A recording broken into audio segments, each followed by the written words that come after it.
আজকে চাঁদটা কি সুন্দর।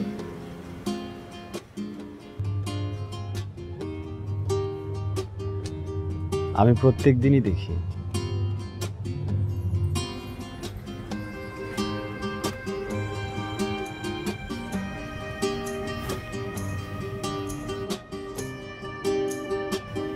থ্যাংক ইউ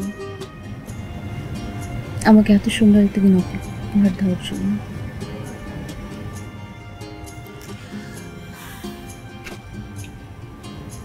আমি কখনো আমার জন্মদিন পালন করিনি। আমি জানি না জন্মদিন আসলে কেমন লাগে। আজকের এত আয়োজন, এত কিছু, সব কিছুর জন্য থ্যাংক ইউ। আমার এক জিনিস খুব ভালো লাগে জানো, যে তুমি আমার ছোট ছোট জিনিস খুব খেয়াল করো। আমি প্রদীপ পছন্দ করে দেখে পুরো ছাদটা প্রদীপ দিয়ে সাজিয়ে দিলাম।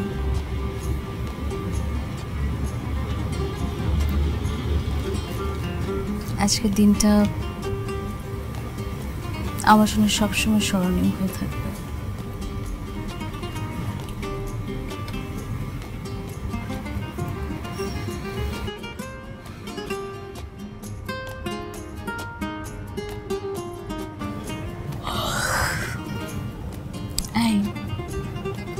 আমার ভীষণ ঘুম পাচ্ছে, ঘুমানো উচিত। চলো। ও একটা কথা তো আমি বলতে ভুলেই গেছি, বাবা দুপুরে ড্রাইভার পাঠিয়েছিল। বাবা জানে আমরা কোথায় থাকি? জানি তো, বাবা একদিন ফোন করেছিল, আমি বাবাকে অ্যাড্রেসটা দিয়েছি।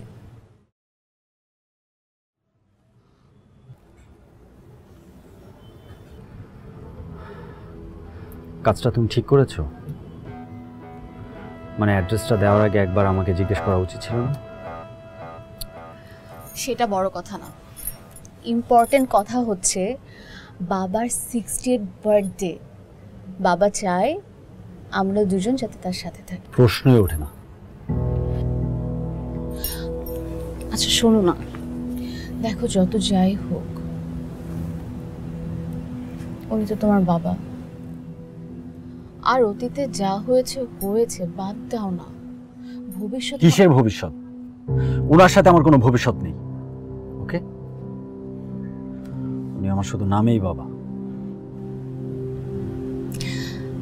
আমার তুমি বুঝতে পারছো না, উনি আমাদের পরিবার। উনি তোমার বাবা আর তুমি তার সন্তান। কালকে যখন তোমার সন্তান হবে তারা কিন্তু তারই বংশধর হবে। আমার যদি 50টাও বাচ্চা হয় সেটা আমাদের বাচ্চা, ওনার কিছু না।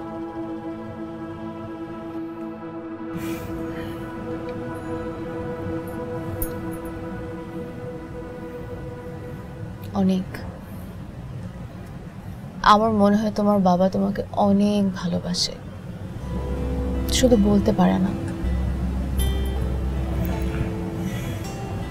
সবাই তো এক্সপ্রেসিভ হয় না। আর আমার মনে হয় তোমরা দুজন দুজনের ইগো আঁকড়ে ধরে বসে আছো। তোমাদের মধ্যে এত হেট্রেস জমে গেছে না, যেটা এক জীবন হলেও মনে হচ্ছে শেষ হবে না। Oh stop, just stop please.